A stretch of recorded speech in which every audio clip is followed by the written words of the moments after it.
하나님께서 우리에게 허락하신 말씀은 여호수아 4장의 말씀입니다. 여호수아 4장의 말씀 봉독은 1절에서 10절까지와 그리고 24절 함께 하도록 하겠습니다. 여호수아 4장입니다.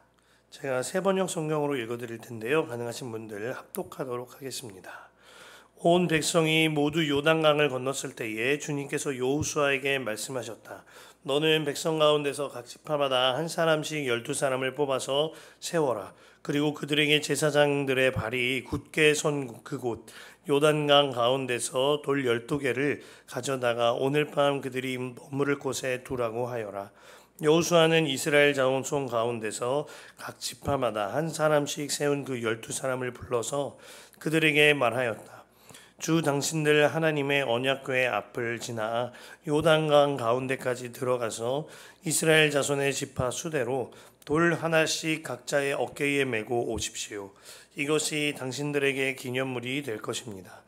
훗날 당신들 자손이 그 돌들이 지닌 뜻이 무엇인지를 물을 때에 주님의 언약궤 앞에서 요단강 물이 끊기었다는 것과 언약궤가 요단강을 지날 때에 요단강 물이 끊기었으므로 그 돌들이 이스라엘 자손에게 영원토록 기념물이 된다는 것을 그들에게 말해 주십시오. 그래서 이스라엘 자손은 여호수아가 명령한 대로 하였다. 그들은 주님께서 여호수아에게 말씀하신 대로 이스라엘 자손의 지파 수에 따라 요단강 가운데서 돌 12개를 메고 나와서 그것들을 그들이 머무르려는 곳까지 가져다가 그곳에 내려놓았다. 여호수아는 요단강 가운데 언약궤를 메었던 제사장들의 발이 머물렀던 곳에 다른 12개의 돌을 세웠다. 그 돌들이 오늘까지 거기에 있다. 주님께서 여호수아를 시켜 백성에게 명령하신 일, 곧 모세가 여호수아에게 지시한 일이 그대로 다 이루어지기까지 궤를 맨 제사장들이 요단강 가운데 서 있었다. 백성은 서둘러 강을 건넜다. 24절의 말씀입니다. 그렇게 하신 것은 땅의 모든 백성이 주님의 능력이 얼마나 강하신가를 알도록 하고 우리가 영원토록 주 우리의 하나님을 경외하도록 하려는 것이다. 아멘. 하나님의 말씀입니다.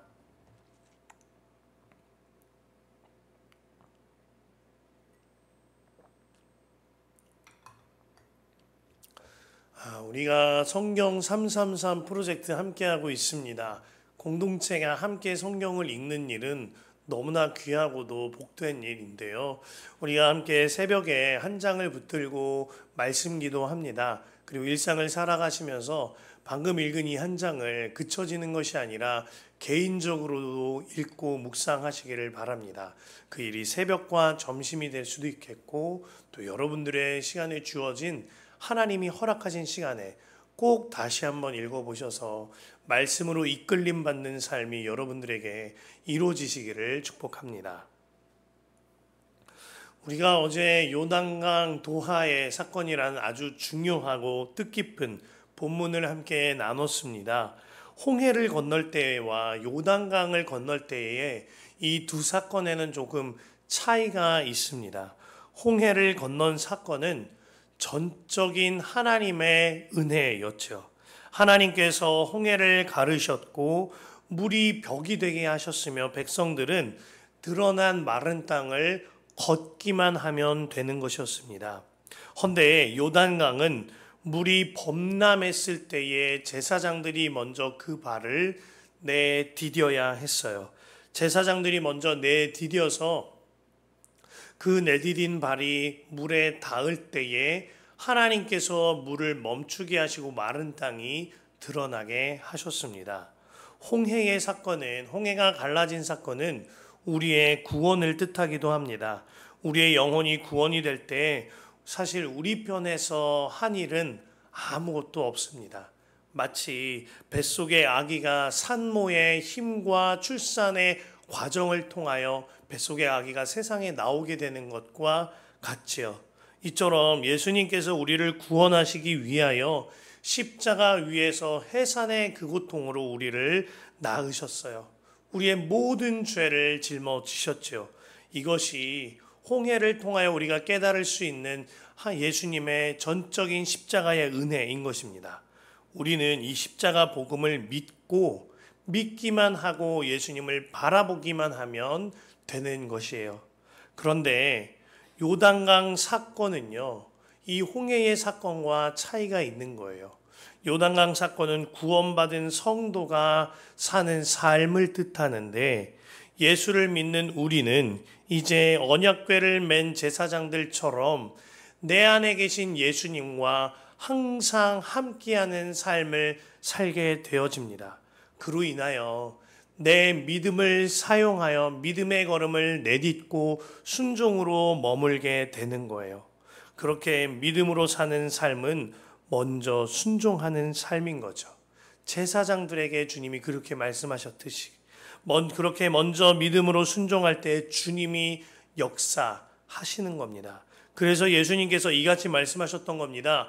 요한복음 3장 36절에 아들을 믿는 자에게는 영생이 있고 아들에게 순종하지 아니하는 자는 영생을 보지도 못하고 도리어 하나님의 진노가 그 위에 머물러 있느니라. 말씀처럼 구원받은 자는 곧 순종하는 삶과 연결되어지며 순종하지 아니하는 자는 그 구원을 돌아보아야 하는 겁니다. 구원의 역사로 인하여 내 안에 사시는 예수님이 믿어지니 그 믿음으로 말미암아 순종이 되어지는 것이 당연한 것이죠. 바울 사도도 이같이 말하였습니다. 사도행전 5장 32절에 우리는 이 일의 증인이요 하나님이 자기에게 순종하는 사람들에게 주신 성령도 그러하니라 하더라. 순종이 먼저 기록되어 있습니다. 먼저 순종하는 사람에게 성령께서도 임재하셔서 성령의 역사를 행하신다라는 거예요. 많은 경우에 하나님의 역사하심을 원하고 또 성령의 역사하심을 바랍니다. 하지만 그 원함과 바람과는 달리 순종하지는 않습니다. 사랑하라, 용서하여라, 화해하여라, 섬기어라 하심에도 이 일을 행하지 않아요. 먼저 내디디어라, 순종으로 머물러라, 죄를 끊어라, 돌이켜라, 삶을 정돈하라, 분별하라 하심에도 순종하지 않는단 말입니다. 그로 인하여서 성령의 역사가 그를 통하여 일할 수가 없는 겁니다. 성령과 나 사이에 불순종이 가로막혀서 성령의 역사하심이 일어나지 않는 거죠. 중요한 열쇠는 믿음으로 사는 사람은, 예수를 믿는 사람은 내가 그것이 믿어지니 나와 함께 하시는 주님을 믿고 순종하는 거예요. 이러한 문제에 있어서 요단강에 먼저 발을 내딛고 머무는 이 믿음의 순종은 구원받은 성도의 삶에 있어서 아주 중요한 메시지를 주고 있는 거예요. 제가 너무나도 사랑하는 말씀인 까닭이 있는 거죠. 그런데 하나님께서는 이렇게 먼저 믿음으로 순종하여 하나님의 역사를 경험한 이 요단강의 현장에서 굉장히 특별한 명령 한 가지를 오늘 본문에서 주고 계십니다. 그 말씀이 그곳에 기념비를 세우라는 거예요. 2절과 3절입니다. 너는 백성 가운데서 각 지파마다 한 사람씩 12사람을 뽑아 세워라. 그리고 그들에게 제사장들의 발이 굳게 선 그곳 요단강 가운데서 돌 12개를 가져다가 오늘 밤 그들이 머무를 곳에 두라고 하여라. 하나님의 말씀대로 이스라엘 12지파의 대표들은 기념비 하나는 요단강 건넜던 그 한가운데에, 그리고 또 하나는 요단강 동편 길갈에 세워서 각각 12돌이 세워질 수 있도록 합니다.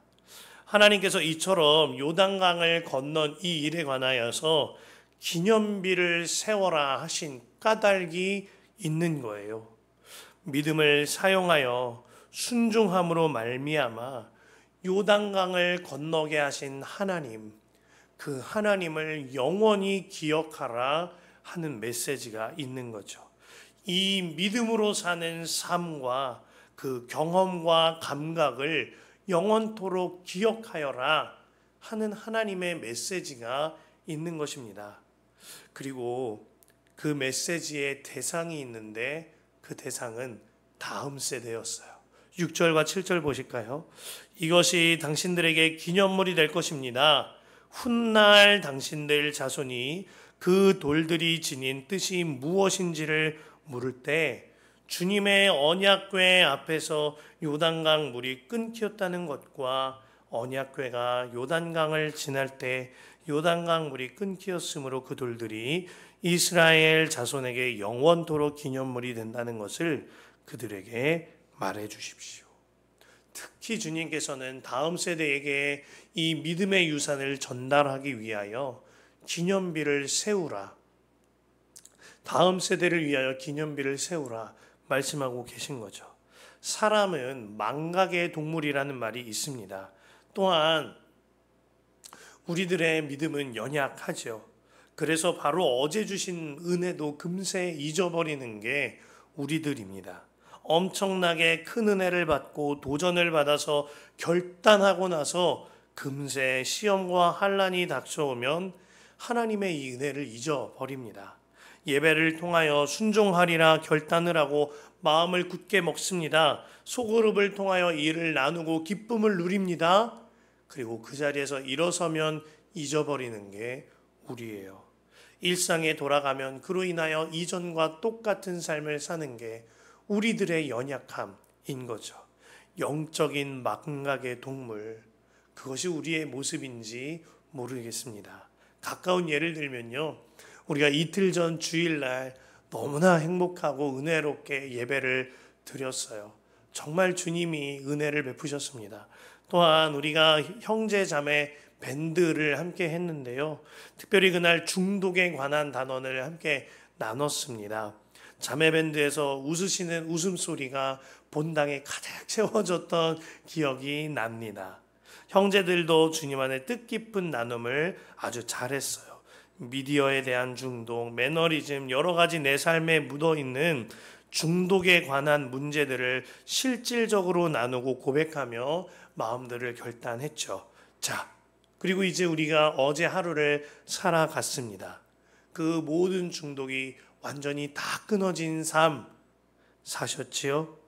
주일에 주신 은혜와 결단 완전히 잊지 않고 그대로 사셨지요? 흐려지기는 있지는 않은지, 혹시 내 마음 가운데 잊혀지고 있지는 않은지 돌아볼 법한 문제인 겁니다. 그리고 내가 정말 그 일에 대하여 순종하고 있는지 돌아볼 법한 일인 거죠. 이 일에 있어서 우리가 기록하고 기념하여 주님께 그 일을 올려드렸었다면 나의 기억과 기록이 나의 삶으로 묻어지지 않겠는가 하는 말씀을 드리는 거예요. 그 명확한 기억보다 흐린 잉크가 더 오래 간다는 말이 있어요. 저도 전적으로 동의합니다. 하나님께서 이스라엘 백성들에게 기념비를 세우라 하심으로 우리에게 주시는 메시지가 이와 같은 것입니다. 나의 명확한 기억보다 흐린 잉크가 더 오래가는 법인 거죠. 하나님의 믿음의 사건을 날마다 기념하고 기록하여 하나님을 기억하는 것, 이것이 우리에게 오늘 말씀을 통하여 딱 한 가지 붙잡아야 할 메시지인 겁니다. 그 일이요, 오늘 요단강을 건너는 것과 같은 믿음으로 승리한 일일 수도 있습니다. 또한 하나님께 대한 감사의 고백일 수도 있고 넘어진 고백일 수도 있지요. 이러한 사건을 기록하여 기념할 때 우리 삶에서 살아 역사하시는 하나님을 영원토록 기억할 수 있게 되는 거예요. 우리가요, 기도하는 분들은 달라요. 기도할 때, 기도로서 믿음으로 순종할 때 하나님의 역사하심을 경험합니다. 기도하는 사람을 이 일이 하나님의 일이구나 깨우침이 있어요. 분명합니다. 순종하는 사람은 이 일이 하나님이 하시는 일이구나 하는 음성을 듣는단 말입니다. 그러나 이것을 깨우치고 듣기만 하는 데서 그쳐진다면 잊어버리고 흐려집니다. 그로 말미암아 어느샌가 그 일이 있었나 하는 삶을 살게 되는 거죠. 그래서 기념하고 기록하여 하나님을 기억합시다 말씀드리는 겁니다. 최근에 우리 교우분들 중에 치료 중이신 집사님이 계셨어요. 하지만 수술 일정도 명확하게 잡혀지질 않고 여러 가지 어려움으로 인하여 보호자 되신 집사님도 굉장히 주님 안에 기도로 나아가야 하는 형편이었습니다. 그런데 정말 주님의 전적인 은혜로 간 수치가 정상화되어지고 병실에 대한 문제도 해결되더니 수술 일정도 주님이 명확하게 잘 잡아 주셨어요. 그리고 이 일을 앞두고 계시지요. 작은 일 같지만 그 과정 하나하나에 하나님의 보이지 않는 손길이 계속 미쳐지고 계셨어요. 하나님이 이끄시는 세밀한 과정이 눈에 보여졌습니다. 그리고 이 일을 위하여 기도할 때 기도에 응답하시는 하나님을 경험할 수 있도록 그 길을 열어주신 겁니다. 저와 모든 성도들에게. 그래서 이 작은 일을 통하여 너무나 감사하고 놀랍다 고백이 되어진 거죠. 이를 위하여 함께 기도한 사람은 정말 주님이 하셨구나 깨우쳐집니다. 그러나 기도하지 않으면 그 깨우쳐지는 은혜마저 놓치게 돼요. 그냥 벌어진 일인 줄 알고 그저 벌어진 일인 줄 알고 하나님의 손길을 경험하지 못한 채 지나가게 된다는 겁니다. 너무나 아쉬운 거죠. 그래서 공동체가 이 일을 함께 깨우쳐주고 서로 권면하면서 주님을 바라보는 눈을 열게 해주는 역할을 하는 거예요. 그래서 공동체가 있는 겁니다. 이를 통하여 공동체가 함께 하나님이 고백되고 드러나게 되는 거죠. 하지만 이러한 기도의 응답과 그러한 깨우침의 역사가 잊혀지지 않고 흐려지지 않게 하는 방법이 있는 것입니다. 기록하여서 기념하는 거예요. 그로 말미암아 하나님을 기억하게 하는 것입니다. 그래서 오늘 하나님께서 기념비를 세워라 하시는 까닭이 있는 거죠. 우리에게도 동일하게 우리가 예수님과 동행하는 일기를 쓰자 말씀드리는 이유가 여기에 있습니다. 우리가 기도로서 받은 은혜, 말씀으로 받은 은혜, 기도로서 깨우친 하나님의 응답, 이 모든 것들을 항상 함께 기록하여 나눔으로 말미암아 역사하신 하나님을 기억하고자 하는 거예요. 이것이 개인적인 영역뿐만이 아닙니다. 공동체적인 영역에도 동일해요. 최근 우리의 예배의 영적인 분위기가 엄청나게 뜨겁고 달라지고 새로워졌다는 나눔들을 듣습니다. 저부터도 느끼고 있어요. 맥주감사주일에 임사자 기도를 하는데 강력한 성령의 임재를 느꼈습니다. 주님 안에서 주님께서 우리 맥주절을 기뻐하시는구나. 기뻐하실 뿐만 아니라 가득 채워서 충만케 되게 하시는구나 하는 마음과 성령이 충만하게 하신다는 마음이 제 마음을 사로잡았습니다. 실제로 우리 교회에 방문하신 예배자들 중에 눈물 흘리며 간증하는 분들이 계신다는 소식을 들었어요. 최근에 금요 성령 집회와 주일 예배에 있어서 이러한 마음들과 증언들이 지속적으로 있습니다. 하나님 앞에서 기도하면서 왜일까, 무엇일까 기도하는데 이런 마음을 주십니다. 예배를 위하여 기도하는 손길들이 있다. 주님께서 그 기도를 들으시고 예배 가운데에 역사하고 계신다. 때로는 주 앞에 무릎을 꿇고 기도하고 때로는 주 앞에 끊어내야 할 것을 끊어내며 절제하며 주님 앞에 간절히 기도하는 그 기도로 말미암아 주님이 역사하신다 하는 마음이 들어요. 주세요. 이러한 일들은요, 기도하는 사람들은 느껴지게 되고 깨우쳐지게 되어집니다. 주님이 알게 하시니까요. 그런데요, 그 은혜와 그 역사하심을 흐릿하게 되어지거나 잊혀지지 않도록 하는 방법이 있는 겁니다. 그것이 주님이 내게 주신 그 역사하심을 기록하고 기념하여 하나님을 기억하는 거죠. 이것이 하나님의 역사하심과 하나님의 은혜를 내 삶의 우리 공동체에 관리하는 굉장히 중요한 일인 겁니다. 그래서 이 일을 위하여 예수님과 동행하는 일기에 적어서 기록하고 기념하자. 그리하여 하나님을 기억하자 말씀 드리는 거예요. 말씀을 읽는 일, 그리고 우리가 기도하는 일, 그와 함께 일기에 적고 나누는 일, 너무나 중요한 일인 겁니다. 하나님께서 여호수아에게요, 오늘 말씀의 이 경험과 감각을 허락하신 일이 오늘이 처음이 아닙니다. 출애굽기 17장에 보면 이스라엘 백성들이 아말렉과 전투를 치르는 장면이 나오는데요. 이스라엘 백성들은 노예로 살다가 처음으로 전쟁을 하는 일이었습니다. 틀림없이 사람의 계산으로 보기에는 이스라엘이 지는 전쟁이었어요. 그때 여호수아가 이스라엘 군대를 이끌고 선봉장에 나가서 전쟁을 치릅니다. 그리고 모세는 어떻게 하죠? 산 꼭대기에 올라가서 두 팔을 높이 들고 기도합니다.